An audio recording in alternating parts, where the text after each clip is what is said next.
All right, and welcome to Fast Break Breakfast NBA podcast. My name is Keith, here once again with my buddy Chuck through the miracle of computer phone, and just Chuck. John. Hey now. Yeah, Chuck, how's it going?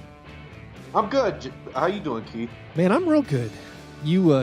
Chuck just relocated to a closet for me because I thought it sounded better. So right now, Chuck is in timeout. Inside a closet, I'm just picturing this, hovering over. What do you got? A laptop? You got a phone? What are you working with? I got a laptop. I got a mic. I have. I'm set up on a dresser. Still not great sound, but it's better than before. Yeah, no, it sounds good. Sounds good. Our listeners will enjoy This is much better than like a Howard Beck calling into a Woj pod. Come on, guys. Yeah.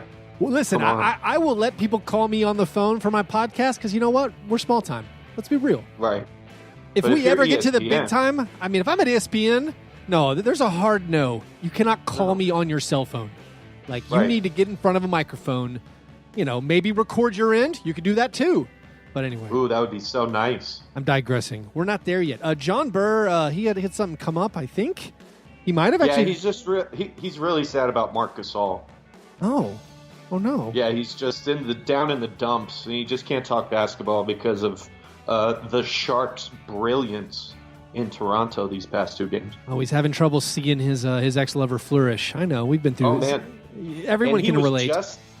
He was just as sad when Mark was playing like garbage the first two games, so this guy can't win. It's a complex, Chuck, as you're the Scorned Heat fan, the early years of our pod with LeBron, like, you want to see him fail, but then when he fails, you also feel bad because it turns out you still love him. Yeah, there's all that joy that was associated to cheering for that person, and then once your loyalty shift, at least Mark's in a different, conference, and you don't have to see him in the playoffs or Miami never saw LeBron in the playoffs either. That's hard. Yeah, that's a little harder. I thought maybe John just dropped dead when he found out that Nikola Jokic made first team All-NBA. I don't know if that was like a heart-stopping. Is it just like literally 2 minutes ago, the All-NBA teams were announced. Woj, I'm going to slam Woj twice early in the episode. Woj tweeted the blurriest Paul Pierce-esque picture of the All-NBA teams. It's almost illegible. He did not save the photo. It looks like a screenshot or something. Anyway, well, good job, black Woj. Lines. Good job. Top of your game. Way to put out that quality content, bro. Yeah. Anyway, Chuck, did you have breakfast? Actually, did you have breakfast, and where are you? I'm in Denver, Colorado, in the wonderful Mile High City. We just recently decriminalized psilocybin mushrooms, so I may be moving here. But I'm in Denver. I had a quesadilla for breakfast with some chicken and avocado, a little Cholula hot sauce. It was righteous. That's nice. I had a bowl of Lucky Charms. Yeah, I had a bowl too. But it was of something else. Yeah, I know. I haven't had Lucky Charms in a while. I bought my son, I bought him like pick whatever cereal you want type thing. So he now has a candy cereal. He calls it candy cereal. He gets to have it. But yeah, we were in a rush. I came home from work. Work went a little long. I came home. I'm like, you know what? I'm going to eat some of these Lucky Charms because at the pace I dole out the candy to my son, we're never going to finish the Lucky Charms. But I had a bowl. It was good. I hadn't had a bowl in a long time. Dude, Lucky Charms rule. Sugar cereal. It's good stuff. And the milk after, you're just drinking sugar milk. That's right. So yeah, my son actually he eats all the non-marshmallow pieces first to just have the marshmallows left over. Kind of proud of him. That feels like something he might have gotten from my wife. Ooh, yeah, like delayed gratification. That's a good sign in a child. That shows that they'll be able to have like higher cognitive functioning growing up. So he definitely got that from his mom. Right. Well, but I also remember I remember I did that as a child, but something slipped. Something changed where I think once I started gratifying myself, I was like, oh, and I couldn't go back. Yeah, I couldn't go back. My the baby, the 1-year-old, she just eats the marshmallows and refuses to eat the other ones. She won't even consider it. I'm like, no, you got to eat them all. Little girl. And she's just countries know. Anyway, Lucky Charms, good stuff. So after our breakfasts, we move to our breakfast in bed apologies. This is our chance to make right what we might have gotten wrong on any previous episode. It is often, frequently, the first time we talk about the NBA. Not this episode. Like it's all we've been talking about. Woj bombs here and there. Anyway, Chuck, do you have anything that you need to make amends for? Well, since it came out on Monday, Magic Johnson was on First Take. It was the first time I put First Take on my TV since, 2013 or 14. But it was pure drama, wonderful tea spilling. He was out there getting all the information, telling everybody who was doing what to who, stabbing where in the back. And it's weird that I have to apologize to Magic for this, but it seems as if he walked into a situation where he wasn't going to be made to look like anything other than the scapegoat, considering his obligations to the other multi-million-dollar organizations he's a part of. Mm-hmm. And he told Jeannie up front, and I thought he was just mailing it in like Phil Jackson in New York. But it seems like he was doing it as the best he can with the obligations he had prior that he, told the front office about. So, yeah, Magic, I'm sorry, bro. I thought you were the knucklehead. But it seems as if you were like this voice of reason who might have been the entire, LeBron motivation. Like he was coming there for you. And now it's all in disarray. So sorry, Magic. I thought your bum, ridiculous tweets led you to be a silly, stupid person. But you're not. You're a great businessman who was handed a turd sandwich. And then people wondered why you made that face when you ate it. I do think he also has shown how he's like a successful businessman. Why, perhaps he was the bumbling guy that we thought he was, but he turned the story and made himself out to be the hero. And also, we learned one thing from Game of Thrones is people love a good story, right? And that story is the most important thing, right? So, who is Magic? It's Magic the Broken. The story was in us all the time. The story is the story. You are the story. Oh my God! Sorry. But also we could apologize that we made fun of Magic for saying he's leaving a president of basketball operations job in the NBA just because he wants to tweet. We're like, how ridiculous is that? But he is firing off some awesome tweets. He's making my life better. He's making, I think, most people's lives better. I mean, just the other day. He increased Skinny Pop popcorn stocks by 10,000%. Right. Just the other day, he let off this gem. The Bucks' explosive offense has been missing the last 2 games. That's why this series is tied at 2-2. Great stuff, Magic. Great analysis. The insight. Dripping with insight. He shows what he's learned from his career as a player and a front office guy, and he's sharing it with us. Thank you. Right. Yeah. I mean... But there is a place for that. Like there is a place for the very basic description of the events in the NBA, and usually the older, the older guard are the ones who are just telling the normal Joe, "Hey, this is what's happening," and now they got it. Instead of people like us who care about VORP. Right. Yeah. You know what I mean? Speaking of VORP, my apology is to Sean Livingston. I was pointing out how Sean Livingston was like a dead man walking. He still might, I guess, retire, but he was great in that sweep of the Blazers. He was back to like the old Sean Livingston, hitting all his little pull-ups and funny-looking hook shots, and I just didn't think it was. I didn't think it was going to happen. I keep doubting this Warriors team, who now is 31-1 in their last 32 games. With Steph and without Kevin Durant. It's like, we talk about how Steph has done without Durant. Same thing for the role players and same thing for Sean Livingston. Now that Durant's gone, he's like, oh, I guess I'll step up. I guess you guys need me. Oh, you need me now? And he's stepping up and playing great. Right. This was going to be a game of scones, but since John, is currently occupied thinking about Nick Jokic, the top 5 players in offensive rating in the conference finals. Right now, it is Sean Livingston is second. His offensive rating, which is the points per 100 possessions that lineups he's in have produced. Sean Livingston's offensive rating is 163, which is crazy high. That's a lot of points. He is second behind Warriors foundational piece Kevon Looney, who's playing out of his mind in the conference finals. He shot 78%, has an offensive rating of 165. And then Chuck, do you want to take a stab at these? These are hard.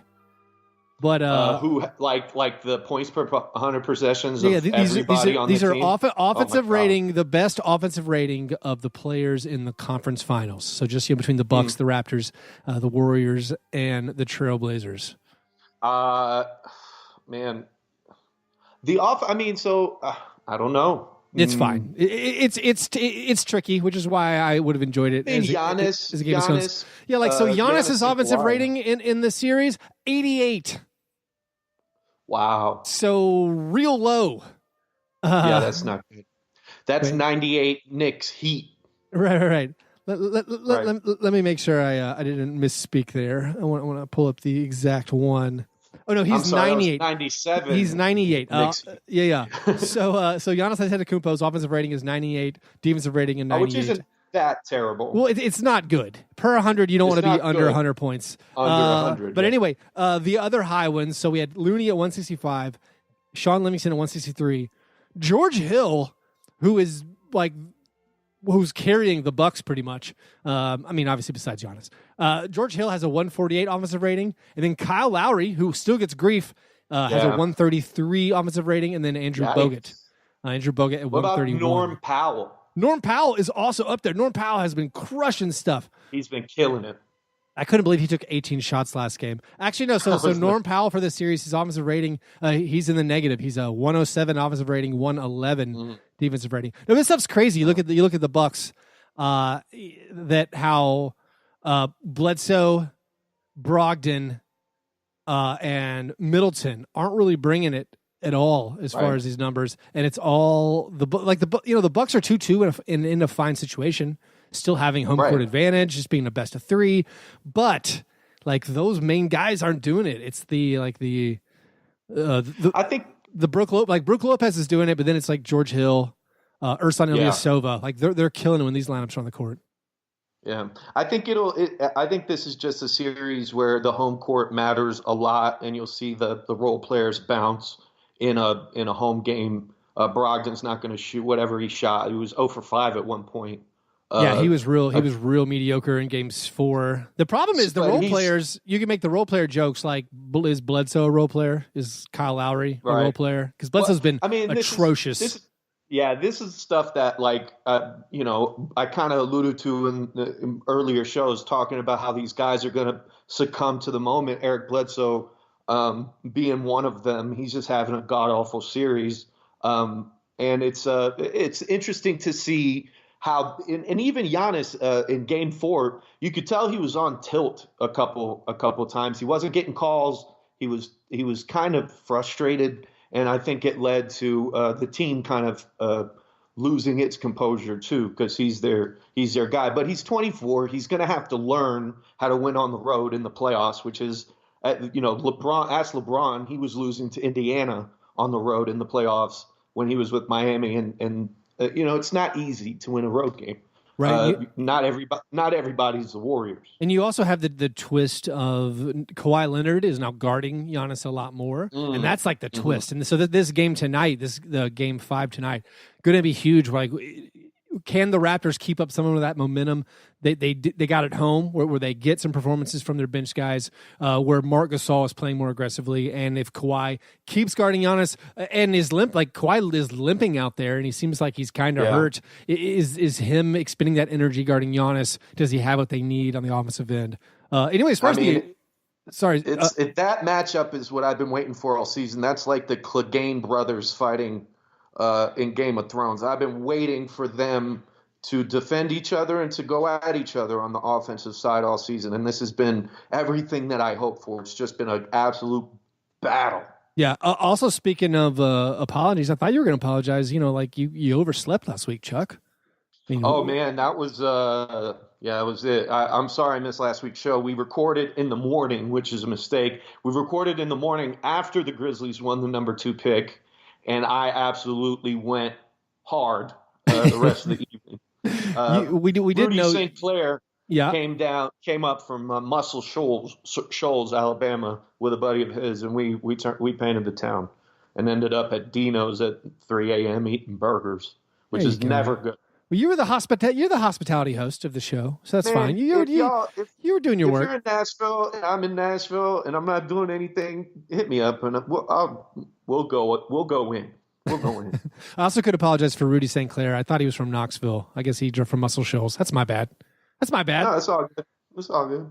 Anyway, all right. So those were our breakfast in bed apologies. Before we get to our steak and eggs best thing, we have a few listener, actually several. We're gonna lean a little harder on our listener submitted questions since John's not here. But we have a few listener submitted questions.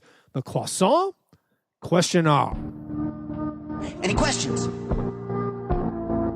Yes. Are you going to finish that croissant?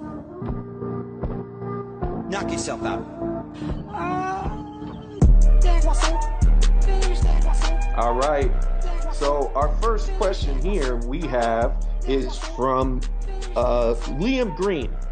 Do you all feel better that the Nuggets lost to the Blazers in a tough, grindy 7-game series than you would have if the Nuggets had made the Western Conference Finals, had been inevitably torn to ragged meat and with not a modicum of mercy? Are we happier with the ending of the Nuggets storyline the way it is, as opposed to them getting destroyed against the Warriors? Chuck, you weren't as hard on the Nuggets bandwagon. How do you feel? Like you don't really care. I like Jokic, and I think he's the future of the center position in the NBA. But yeah, I didn't foresee them going into a series with the Warriors and having any sort of chance. That's a young team that showed their youth against the Blazers, and the Blazers core of CJ and Dame have had terrible playoff defeats, and that gave them, I think, the difference in that series. But yeah, I think the story of the Nuggets is fine. They had to really struggled to beat the Spurs, and it took them everything they got to get close with the Blazers. They're not a great all-time great team that could have messed with the Warriors. So yeah, how it ended was fine. I like that. Dame getting some redemption and making a Western Conference final is a big deal, even though they got whooped and blew a bunch of leads. I think that's great for him and for the franchise to build and to recruit and maybe get another star there. Right. I think if you go to the argument, would you rather lose in Game 7 than win and get swept like the Blazers got swept? And I think you definitely would rather win. For sure. Like Jokic, and I'm going to use his entire full name, Nikola, first-team All-NBA center Jokic. He, I would like to have him add that to his credits and then, see him lose. I do feel like the making the Western Conference Finals thing, though, it's like one of those, you add it to just your resume. It's one of those things that gets added. No matter what the circumstances are, now the Blazers can look at themselves and say, like, hey, we were Western Conference finalists. And it worked out great for Terry Stotts. Because of this, and we were talking about this in our Slack, like if Dave Yeager doesn't bench his starters in the second half of Game 82, and then the Kings don't blow that 25-point halftime lead to the Blazers in the last game of the season, that means the Trailblazers are the 4 seed, have to play the Jazz. They're on the Warriors side of the bracket. Like if they beat the Jazz and then lose to the Warriors, is Terry Stotts getting an extension? I don't know. Like, maybe gets fired. Yeah. If Terry Stotts loses to the Jazz, which I think is a possibility, he gets fired probably. But because of the way it worked out, because of the way they ended up in the 3 seed, based on the weird toss up of the last night of the regular season, that they ended up on the bracket opposite the Warriors and the Rockets, and then they make the conference finals, he gets an extension. So. Yeah, I think it definitely, as a Nuggets bandwagon guy, no, I do not feel better that they lost to save them from the fate of losing to the Warriors. I would have liked to have seen that. What's our next question? Our next question here is from Feeling Minnesota asks, did the Bucks make a mistake extending Eric Bledsoe during the season before witnessing if he morphed into Drew Bledsoe in the playoffs as he has in this Raptor series? So this is another guy that kind of got the benefit of looking good in a series prior, and now he's kind of been exposed. I mean, at least hit a slump. I'm not I would sure say at least Bledsoe, redeemed himself to some degree against the Celtics. But he does seem to be more of the 82 game player more than the 16 game player. Yeah. I don't think it was a mistake for the Bucks because of some different reasons. I think maybe the Bucks can hope that extending him for just $15 million a year, which everyone universally seemed to agree was an under market, like a good discount for the home team to stay. I think maybe if that sets a precedent for Malcolm Brogdon, maybe taking slightly under market Chris Middleton, not demanding a full max. If this Bledsoe extension serves to show his teammates and the guys up for contracts to maybe take a little less to keep it all together, then I think it's absolutely worth it. Yeah. But it's a good question because, Bledsoe hasn't really been like a go-to top guy and a guy who I'd rather...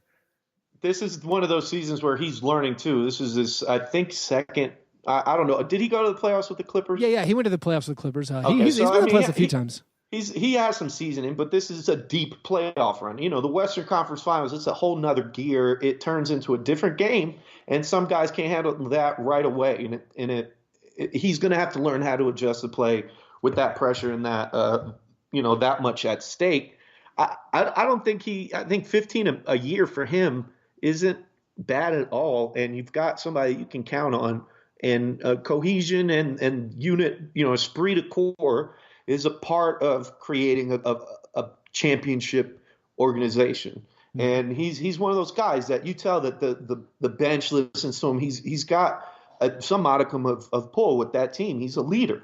So that's I think going to end up being a discount in the future. I don't think he's going to learn to get better in the playoffs, and he's not going to be the number 2 guy. Middleton or whoever comes in to replace Middleton is going to be that. And that's give him another mango season. Okay. Before we call him Drew Bledsoe. I'm fine with calling him Drew Bledsoe. All right, what's next? Yeah, it's funny. Here we go. Rudy St. Clair, shout out Rudy. What conspiracy theories are you shamefully tempted to believe? Mine is that every NBA draft lottery is fixed, but who cares? I like it rigged. What's your favorite conspiracy? I think I like that suspensions are based on financial considerations. Like what would be best for TV and ratings is how we decide who gets suspended. Yeah. I feel like the suspensions normally favor the bigger market, more marquee stars. I won't say I like it as a Grizzlies fan because I feel like it's burned us. But that's one I kind of almost definitely believe in. And it might just be subconscious. It might just be if the person making the decisions on the suspensions knows this one thing is way better for us as a league. I think even if you're trying to act objective, that is going to subconsciously sway your decisions. Yeah.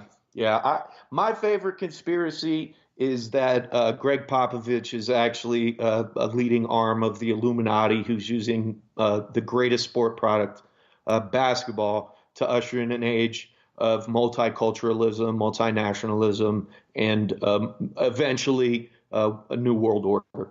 That one isn't as widely circulated, but I'm glad that we stick to that one. It's just the evidence is there. All the great Spurs are either military men, David Robinson, or foreigners in Tony Parker, Tim Duncan's from the Virgin Islands. Even though that's a territory, I still consider him an immigrant. And all these other people, Boris Diaw, come on. These are all spies sent to America to learn and understand the new world order. Yep. And they try to trick us by wearing those military jerseys. They're not patriotic. They're not patriotic. No, they just want a unified world currency and to turn us all into slaves. Yep. What's next? Okay, here is a good one that just came in from Steak Tips Burgundy. Best guest destination for next season for these guys: KD, Kawhi, Mark, Mike, Kyrie.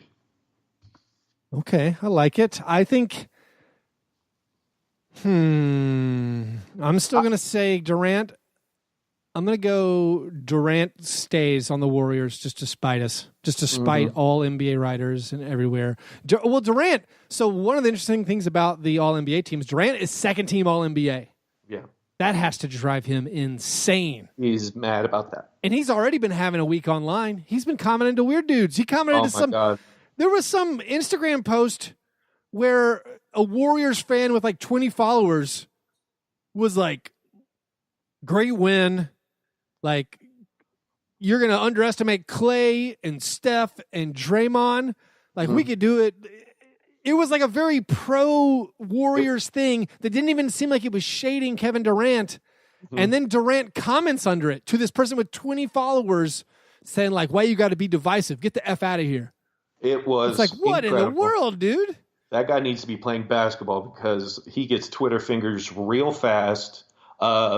Yeah, I don't think he stays. I think, though, he's I'm not sure who, but somebody's going to play for the Clippers. A star is going to L.A., and it's not going to be with the Lakers. I think Ballmer and them have figured out a great cultural organization that will attract a superstar.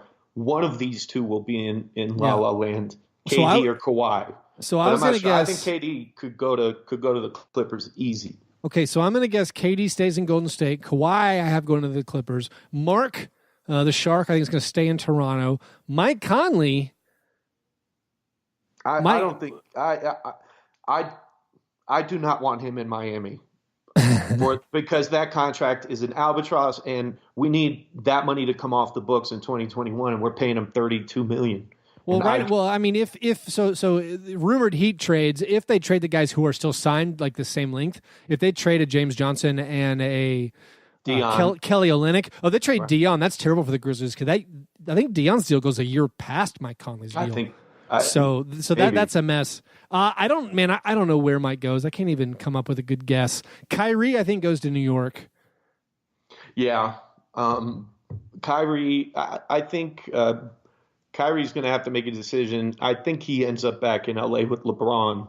That'd be amazing too. I think Kemba goes to New York. I think New York's going to get like a lesser rate duo, Jimmy Butler, Kemba, or Boogie and Jimmy or something like that.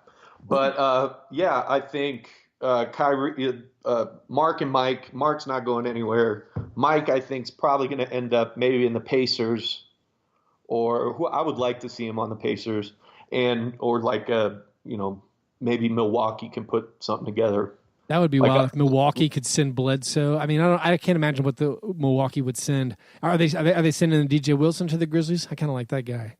I mean, I don't know anything. This is all just throwing spaghetti at the wall. I haven't looked at contracts or anything. But yeah, I could see him like a team that just falls short of the championship looking at that point guard position and saying, hey, maybe we could get a real good upgrade, an elite player. And Mike's that, and they're willing to give up some youth. So, yeah, I think it would be great to trade Mike for the Grizzlies because bottoming out, I think, is a better idea for them this year. And giving minutes to their two young bucks. Yeah, I'm excited. I am excited for the Grizzlies. I've also hit the point, I don't know if it matters if the Grizzlies trade Mike Conley or not. Because all that matters right now is if they get John Morant, who I've been watching these highlights of, and I'm pretty excited about. Man. If you get John Morant and Jaren Jackson Jr., you're fine. You maybe have hit a home run with these two young guys, and then it's all about like 2021. So I don't even care if Mike Conley's around because just you can leave them and teach them how to play, win some basketball games. That's fine. I'm curious, Chuck, if KD goes to the Clippers, where would you guess Kawhi goes? Since that landing spot isn't available for Kawhi. So this kind of leads into my worst of the week.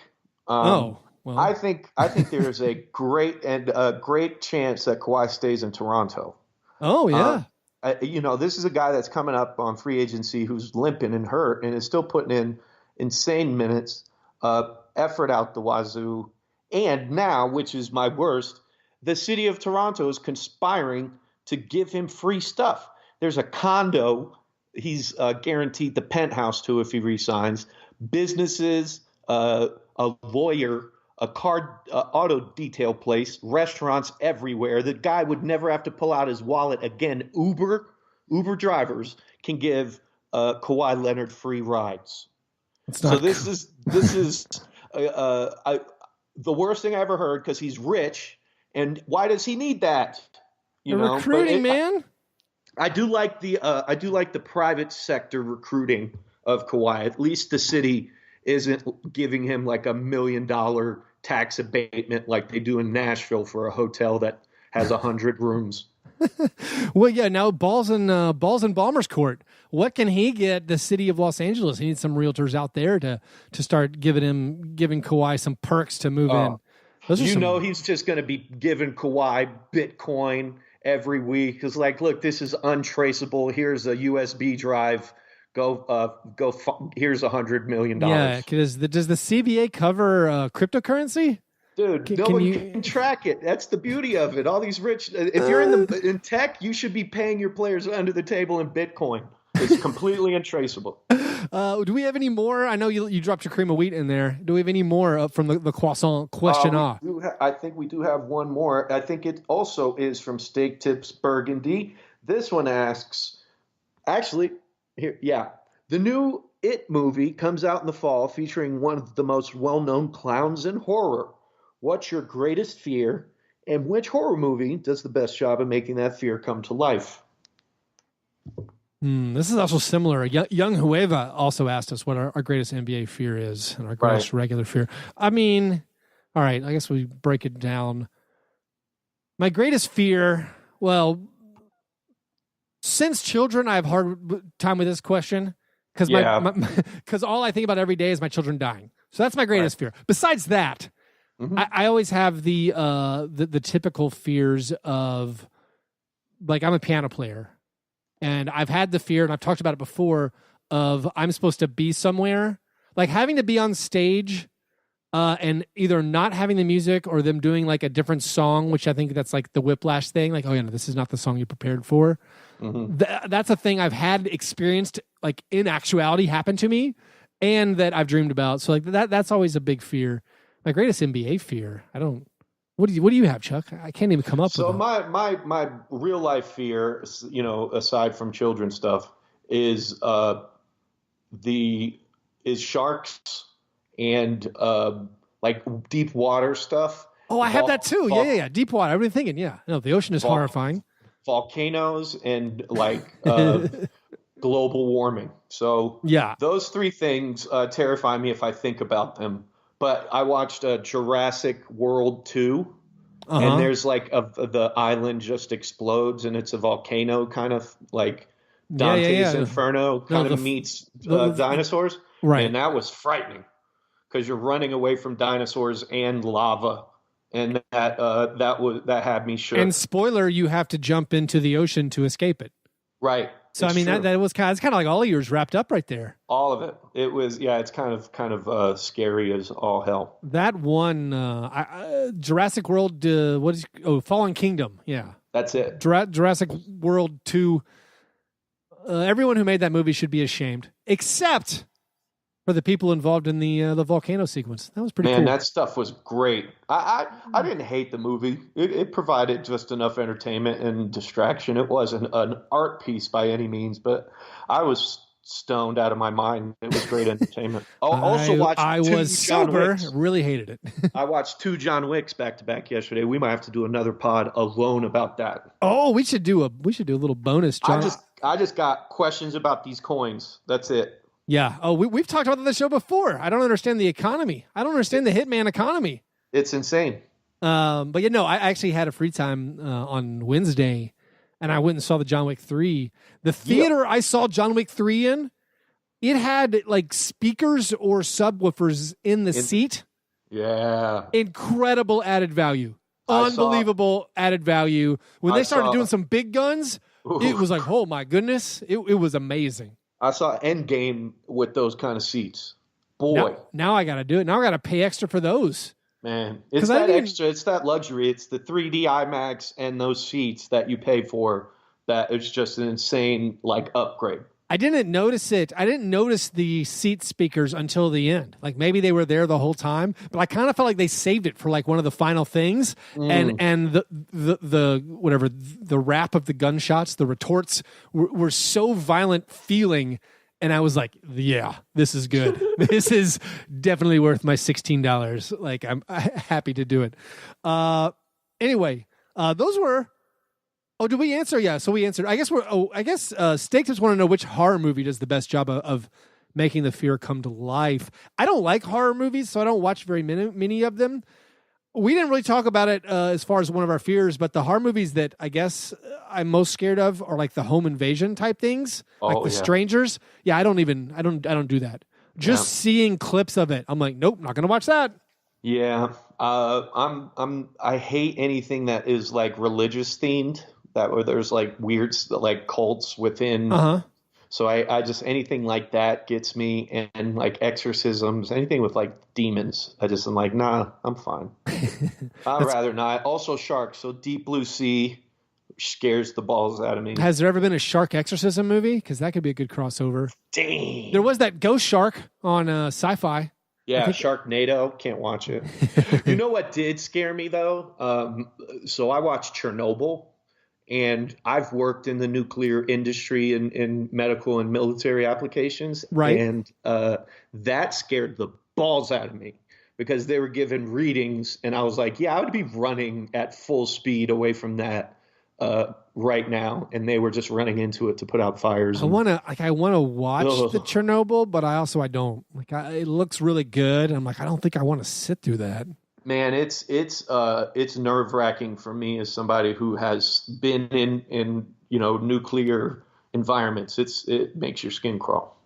Yep. All right. Well, those were our Croissant Questionnaires, listener submitted questions. If you want to submit a question, you got to become a Patreon supporter at patreon.com/fastbreakbreakfast. Also, if you want to support the show, write us a 5-star iTunes review. Right now, if you write a 5-star iTunes review, just take a screenshot of it, send me a direct message on Twitter at FastBreakBreak, and I'll send you up to 10 Fast Break Breakfast stickers. So if you want some Fast Break Breakfast stickers for free, write us a 5-star iTunes review. It is literally the least you could do. Just do it. I guess, just do it. Just do it. Anyway, yeah. Go write us a 5-star iTunes review and then also support us at patreon.com/fastbreakbreakfast.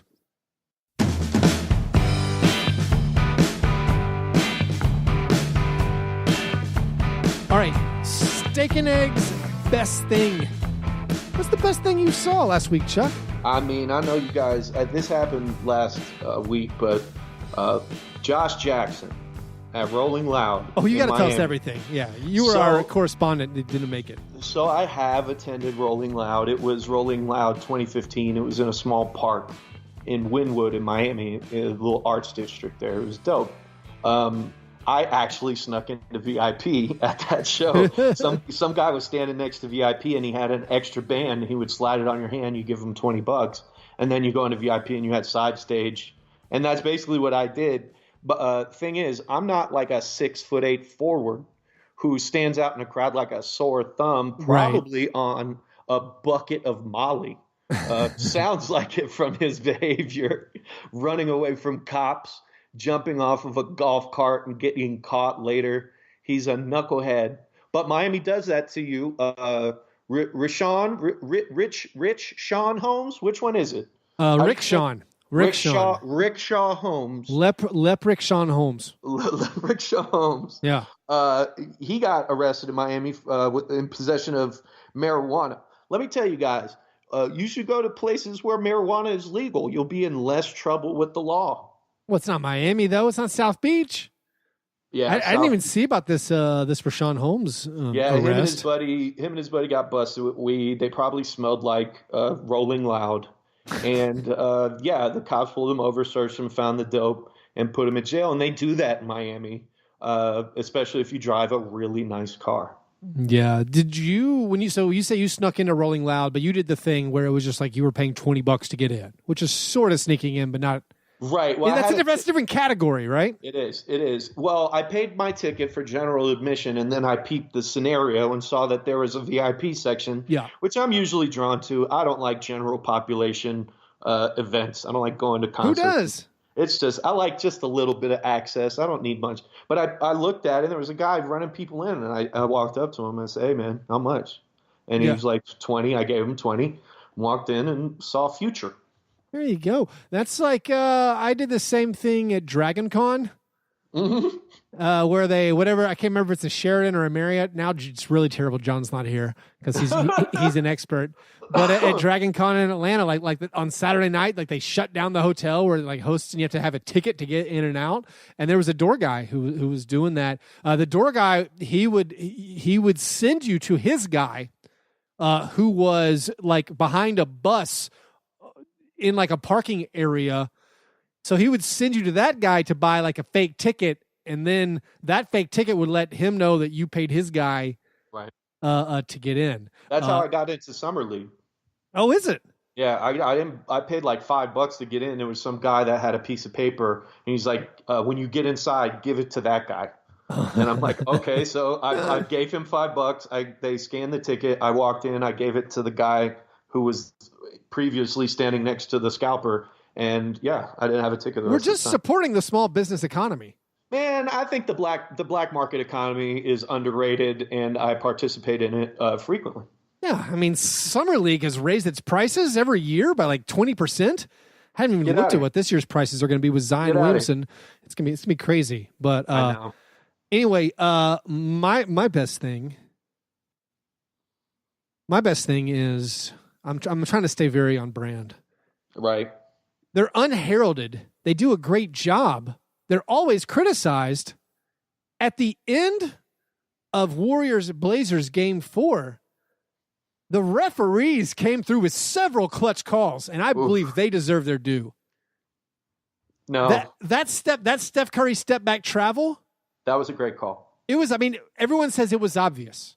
All right, it's obvious, but when you put it in the situation, like that's the kind of thing that a lot of times we'd be talking about. How do they not make that call?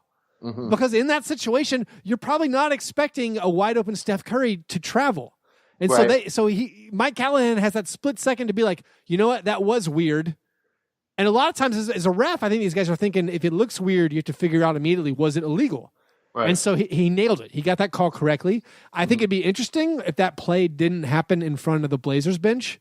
If it happened in front of the Warriors bench where no one would have been screaming about it, like, does that get called? But then the whole Warriors bench was doing like get your roll on big timer stuff. They were all doing the traveling call, and that's when the whistle happened, if I recall correctly. Right. I mean, it was always pretty split second. I mean, it was an egregious travel. Yet another last second faux pas by Steph Curry, which he gets away with most of the time. Yeah, he gets a pass for being so great, but the moment does take its toll, even on the all-time greats, and he flubbed it. All he had to do was take one dribble. Also, and he did it. Yeah, and also that was the analytics people ruining the game. Steph did not feel comfortable taking an 18-foot jump shot. Yeah, because of all those mid-range truthers out there. That's right. But then the even better call was later, the final possession when Dame Lillard was driving towards the basket, absorbed significant contact with Klay Thompson. No call. I think immediate reaction. The home crowd was outraged. I assume everyone on Twitter was going to be outraged. And then on replay, it was a perfect verticality play by Klay. Straight up. Completely legal defense. The strength of the officials not to blow, to see the play correctly in the moment and not make the incorrect foul call. I loved it. I thought they did a great job. And then they made the right call in a split second on whose ball it was. The possession went, and they still had to review it, but they made the right call. So, yeah, I mean, I'm not for, lauding these men when they do their job correctly. I'm only here to disparage them when they perform poorly. So that's fine. So I thought they did a good job. It also goes to the, no calls are really hard, which is my argument why I don't want them to add another referee. Because if there's 4 people on the court, you're probably going to have fewer and fewer no calls. I like a good no call. So that was my best thing. All right, opposite of steak and eggs. You already told us yours, Chuck. The cream of wheat, worst of week. I'll do mine. I was talking about this. I had some dreams of a Conley trade we mentioned earlier. Like the thing with Miami, if Miami would throw in their lottery pick this season, I might even take that horrible Deion Waiters contract. Probably not. Right. But there was one, my pipe dream Mike Conley trade was that the Phoenix Suns would get desperate. Maybe I could get a young player like TJ Warren. Maybe I could get a guy, a VIP hopper. What do you call that? I don't know. Just Maybe I could get a VIP scofflaw in Josh Jackson, and like their top pick for Mike Conley. But it's been credibly reported already that there's like no chance that Mike Conley ends up in the Suns. So I feel sad. I feel bad. Like that was like my dream. Now I just have to hope that like the Bulls will trade the 7th pick or the Timberwolves will trade the 11th. I can't remember what it is.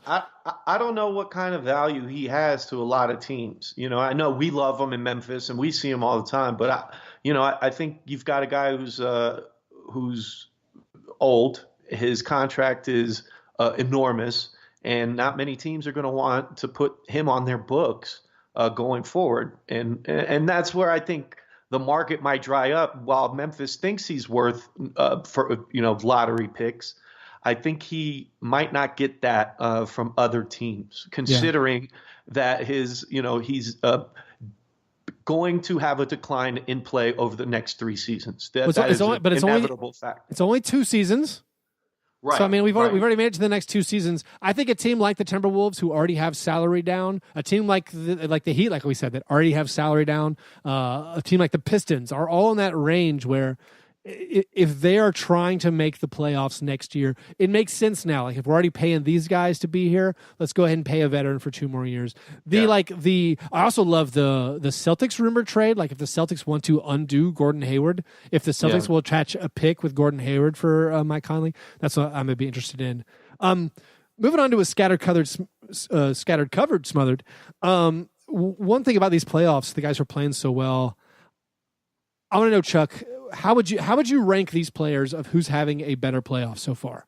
Because we've seen some elite play out of the top guys. Right. So who's done the best, or rank these as far as their playoff performances? Giannis Antetokounmpo, Kawhi Leonard, Nikola Jokic, Kevin Durant, and Steph Curry without Durant. What's our metric? Just your opinion. How have they done in the playoffs so far? I think those 5 guys have been unbelievably good in the playoffs. I who's think been it's the hard best? to rank them. I think it's incredibly hard. That's why I want you to rank them. I think Kawhi has made me go wow the most. Okay. I like that. Giannis after. Then the best 2 players after them are KD and Steph in whatever order. I'm probably going to go Steph, KD. And who was the last guy? And then Jokic. So Jokic pulled up the rear. Jokic. I mean, and Jokic is insane, and he's last only because he lost, and he's not playing anymore. But he was out of his mind. I know his advanced stats like glowed in the dark. So he's been that beast. But yeah, I got to put him last. I think I'm with you. I think I can even go with that order. I mean, since what Durant did was earlier in the playoffs, so we don't count it as much. But Durant was playing what seemed to us as perfect basketball. His shooting percentage and his scoring was like 35 and 5 and 5. You got Kawhi. Yeah, I mean, Kawhi and Giannis is a toss-up. I'd almost take Kawhi over Giannis. I don't know.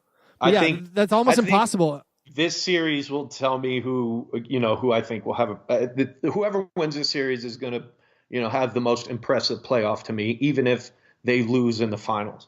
Yeah. So this one series that's still going, Raptors, Bucks. Do you have a prediction for how the games 5, 6, and 7 will play out? So I was on like Team Giannis early, and I had them beating the Bucks, beating the Raptors. But I don't know, man. Like Kawhi seems. Like a man possessed.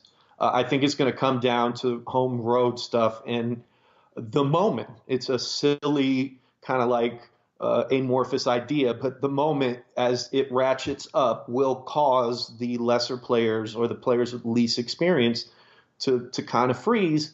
I think Kawhi has been in the finals, has hit those shots, has missed those free throws against the Heat, has done those things and lost. And knows, and he's going to be the difference now. So I've now changed midstream, and I think the Raptors are going to eke out a victory, Game 7. Oh, on the strong. road. Yeah, and I've had the Bucks all the way. I just think right now what I've seen the moment get Giannis. I've seen him get frustrated when he doesn't get a call and it's a little more physical. And I see him miss these free throws like that change the mood of an arena. When he misses those free throws like that in Milwaukee, you can kind of feel a gasp. When it happens in Toronto, Drake basically starts doing the big Sam Cassell big balls dance, and it turns into its own thing. I know it's not really Drake isn't affecting Giannis, but there's this kind of weird junking up of his game after he bricks or airballs a free throw, and I think he needs another Mango season. I like the only thing holding me back from like really enjoying the Raptors is Drake. Like I really want the Raptors to win so bad. Drake just walking everywhere on the sideline. Oh my God. I don't know if this is just like a really cliched, angry, like old guy sports take. I'm just so like, why does he get to walk everywhere? Like Jack Nicholson is a famous Hollywood icon. He sits in his seat. Right. He sits courtside and he sits in his seat. Right. Drake's just walking everywhere. He's like leaning against the scores table. Giving Nick Nurse creepy shoulder rubs. I don't like it. Although Nick Nurse with his creepy guitar guy, he's the guitar guy at parties, the Nashville staple. Like, what? You brought a guitar? No, you can't come in. No. Yeah. Nick Nurse has been incredible. His suits are insane, and I'm for anyone other than Bucks fans complaining about Drake, because all Bucks the Bucks troll the Raptors all the time. They play Barney the dinosaur during warm-ups, the theme song when they're getting introduced. They turn Kawhi's laugh into like a meme in stadium. They soundboarded Kawhi's chuckle. So the Bucks fans who are really hot about Drake, y'all need to shut up. Don't be mad that Cuckoo Cow is the greatest rapper from Milwaukee. I can't decide if I'm a prisoner of the moment of just the recency bias of seeing the Raptors like come together at home, where like I feel the same way. Like I've switched over to thinking maybe the Raptors can do this. I mean, it might come out the Bucks hammer them in Game 5. The Bucks, I think they were like 8-point favorites in Game 5, which is the biggest spread of the series so far. The first two games it was like Marc Gasol. I think he shot 15% in games 1 and 2, and then in Milwaukee, all the Bucks guys just couldn't hit shots. Mirotic has been taking terrible shots. I think this is a 1-game series, Game 7, and we'll see. I think Kawhi is the difference. Man, I thought in Game 4, I actually thought the hot take was going to be like, are these the two best teams playing? We all assume the Warriors are best. I thought both teams looked so good in Game 4, where I was like, these guys are killing it. Everyone's killing it.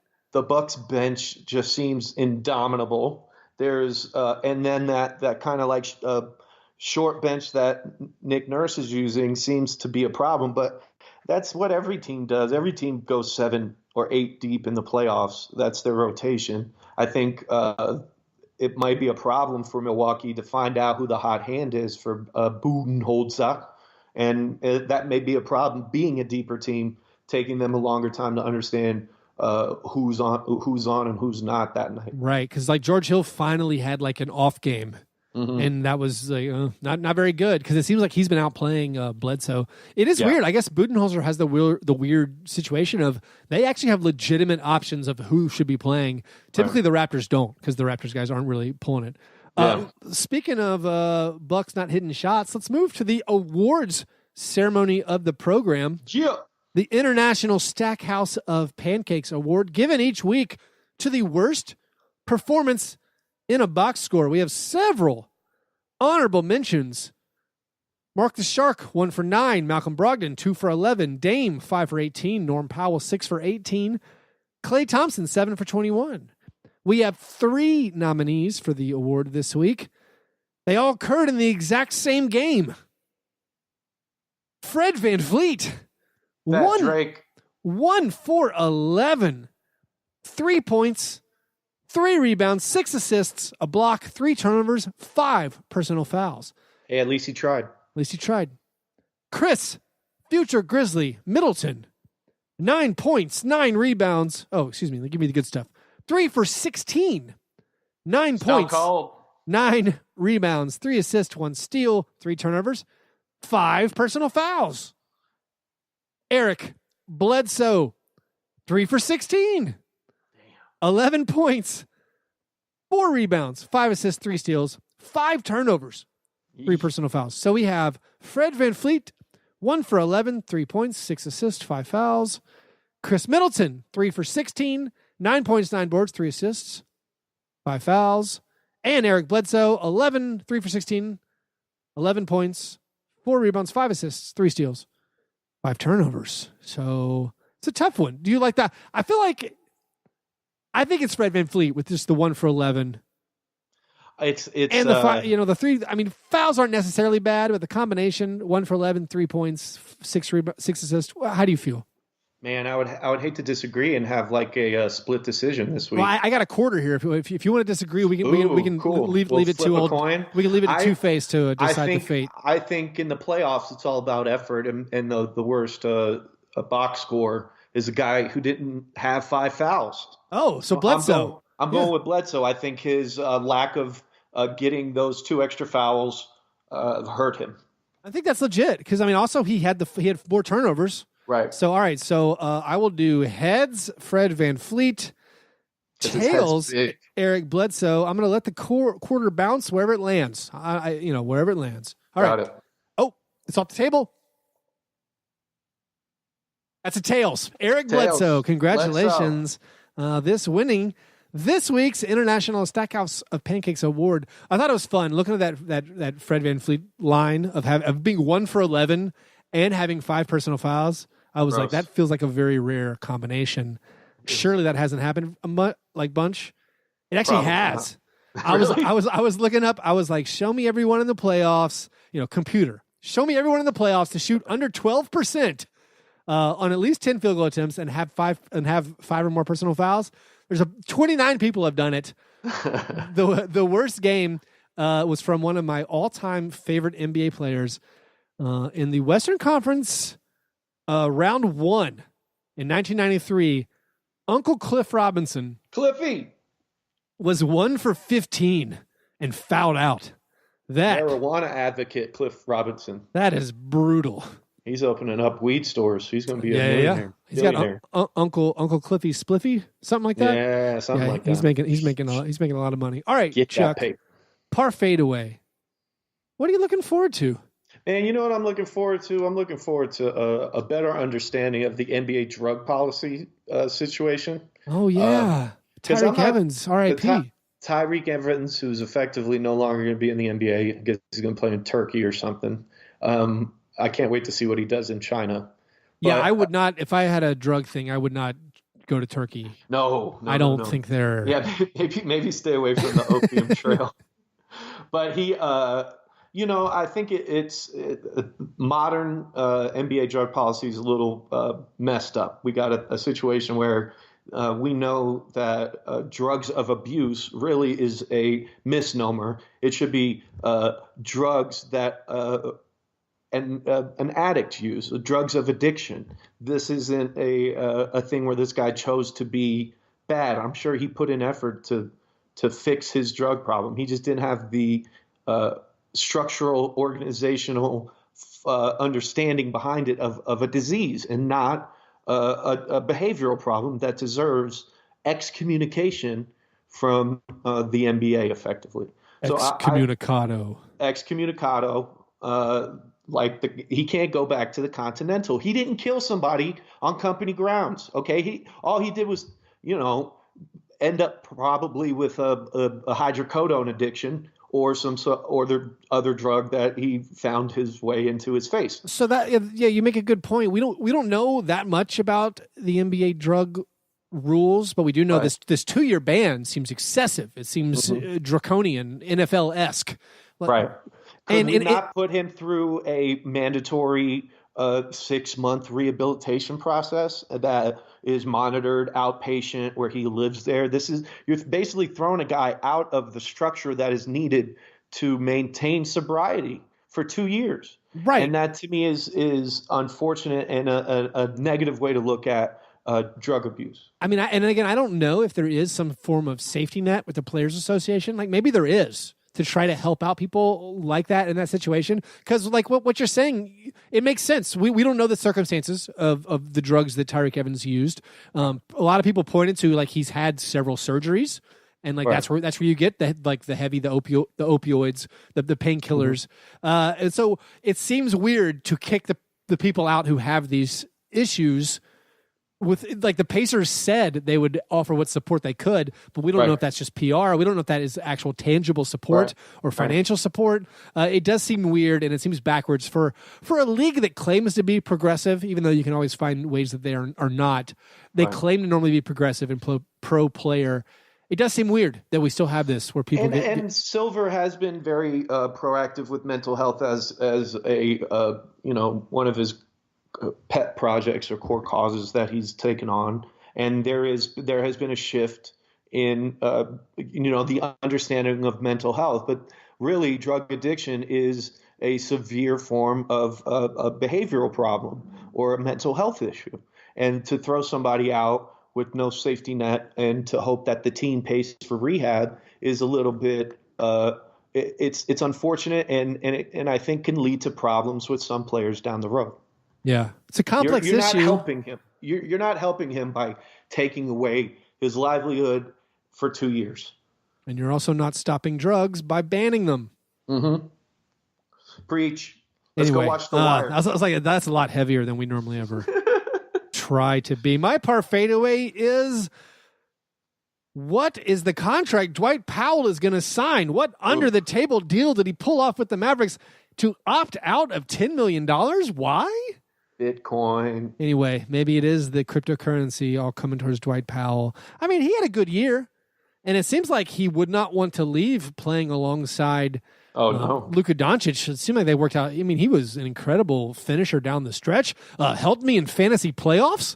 He looked great as he filled in, but it seems weird that he opted out of $10 million when even his cap hold is higher, so they're going to renounce him to get rid. I don't know. It was all weird. So whatever under the table deal was performed there with the Mavericks that convinced him to opt out of that money. That's what I'm looking forward to. Also, Chuck, I'm looking forward to no NBA Finals for several days. This one game and then a day off. Oh, it's making my life a lot better. I'll be honest. Yeah, I do enjoy catching up on shows. I'm rewatching Veep. Me too, man. I'm gonna rewatch Game of Thrones with the Bran as Kaiser Soze kind of idea in my head that he had it all figured out the minute he fell out of that tower. And we're all just dupes that just watched him play everybody like fiddles by being cryptic. And he was kind of really crappy to Hodor. Oh, he was. If you think about it. No, when you think about it, it all falls apart. It's all terribly wound up. It's an awful story. But I love dragons. Oh man, the dragons were good. If I could have been in a theater that had speakers in the seats the first time the dragon attacked the wagon train, the loot train. Anyway, that's good stuff. All right, if you want more stuff, if you want to hear from John, I'm sure he'll be in the Slack.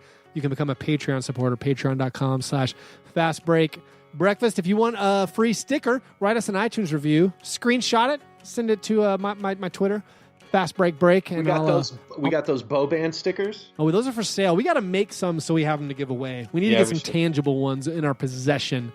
They're so good. We'll get some of those. Oh, and Bow Band. We didn't even talk about Bow Band and John Wick 3. Let's do that right now in a little bonus segment. But anyway, follow us on Twitter at Fast Break Break. Follow Chuck, the Mighty Chuck. You can like us on Facebook and on Instagram. You guys are the best. Thanks for listening. And remember, breakfast is the most important thing.